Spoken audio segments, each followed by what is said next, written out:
Natakot nga guys kami ngayong araw dahil meron dalawang pating ang umaaligid sa ilalim ng bangka namin habang nangangawil at nanguhuli kami ng mga ganitong klase ng mga isda dito sa laot. Dahil nga guys tagkalmahin ang mga dagat ngayon kaya madalas na kami napupunta dito sa laot at nanguhuli ng iba't ibang klase ng mga isda. At eto nga guys yung mga nahuhuli naming isda, mga tinatawag guys namin ng mga isdang batalay na malalaki. Namita na nga lang pala guys namin yung mga yan ng palutang kaya marami guys kaming nahuli ngayong araw. So what's up guys, eto nga pala ang nangyari sa adventure natin ngayong araw sa laot. Maaga nga guys kaming tinanghali ng gising dito para pumunta sa laot. Kasama ko nga pala guys yung tropa ko si Balong, si Topeng at si Angelo dyan. At sumama rin nga pala guys yung tatay ko at yung kaibigan niya. Medyo malayo na naman nga pala guys ang babiyahihin natin ngayong araw pero ayos lang naman yan at kalmada nga pala ang dagat. Kaya sana Lord, ingatan mo kami dito sa laot at bigyan mo sana kami ng blessing at lahat ng mga taong nangangawil dito ngayong araw. Sa mga makakapanood nga pala guys ng video na to, lumalambing nga pala guys ako sa inyo. Paki-like naman sana guys ng video na to o paki-heart. Malaking tulong na yun guys sa aming grupo. So yun guys, nandito na kami sa spot at magtataan na kami dito ng mga panghuli natin ng ano yun? Malalaking batalay ano? Siliw. Ayun. Yan guys, medyo maalon. Tara, magsisimula na tayo guys. Let's G!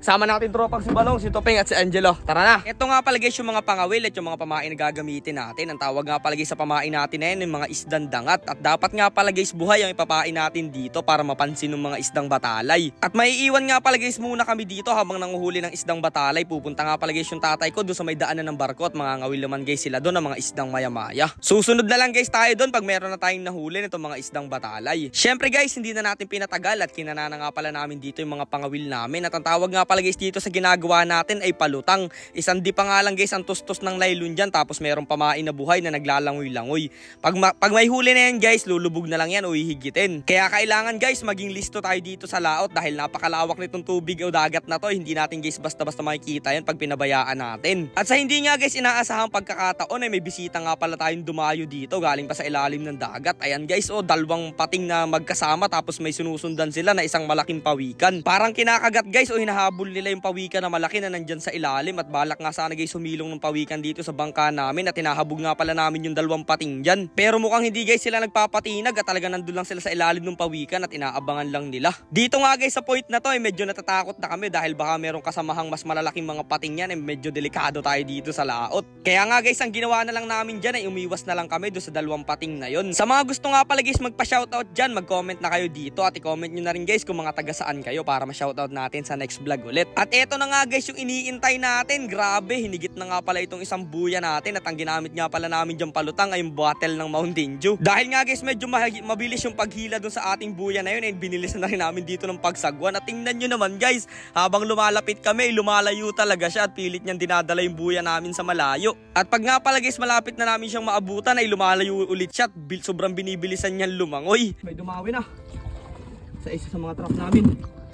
Ayan o, lakas Tuping. Laki siya, malaki yan. Mahaba pati yan. Ayun o, ang laki o. Ang laki. Mamuti o. Mamaya, dahan-dahan. Oh, ang lakas. Malundag yan, Bill. Ang lakas, binitawan ko. Di, ayos lang yan, mamamatayan. Lakas ka. Grabe yun guys, medyo malakas itong dumawi sa atin ngayong araw dahil medyo maliit lang yung nylon ko ditong gamit ay naalalayan nga pala namin yan guys para hindi malagot. Sayang naman kasi guys pag nakawala tong isda na to, paniguradong food trip na natin to at mukhang malaki rin talaga siya. At baka meron na naman guys mag-comment dyan na binili lang natin o nilagay lang natin tong isda na to. Ayan, natakot ito butot. Oh, laki! Oh, laki!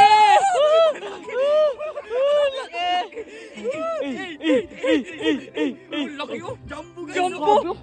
Oh! Kaya pala tayo pinahirapan oh! Tingni! Lagi niya sa baba! Laki!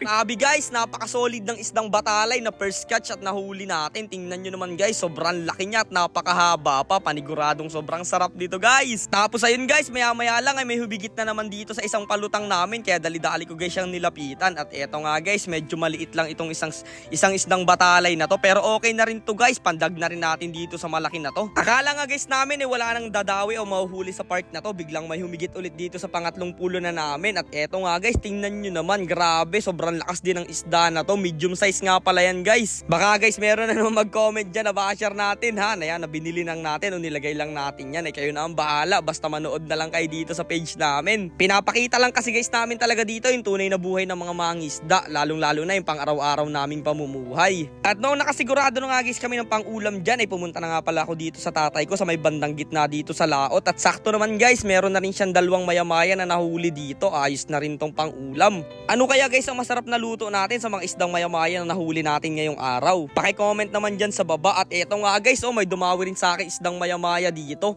Ang pamain nga pala guys namin ginagamit dito sa mga isdang maya-maya ay mga buhay na hipon. At dito nakahuli ng malaki si tatay. Ay, talakitok! Uy! Talakitok! Lapit ng konti. Jelo, do it. Laki guys, no? Tay, tagilid mo. Wow. Grabe guys, isang malaking talakitok na isda nga pala yung nahuli ng tatay ko dyan. At grabe, fresh na fresh talaga. Sobrang daming blessing ang binigay sa amin ni Lord guys ngayong araw. Kaya abangan nyo guys yung pagluluto namin at kung paano guys namin pupudripin ito doon sa tabing dagat. Kaya hanggang dito na lang muna guys itong adventure natin ngayong araw. Abangan nyo guys yung parto nito kung paano natin niluto at pinudrip yung mga isda na yan.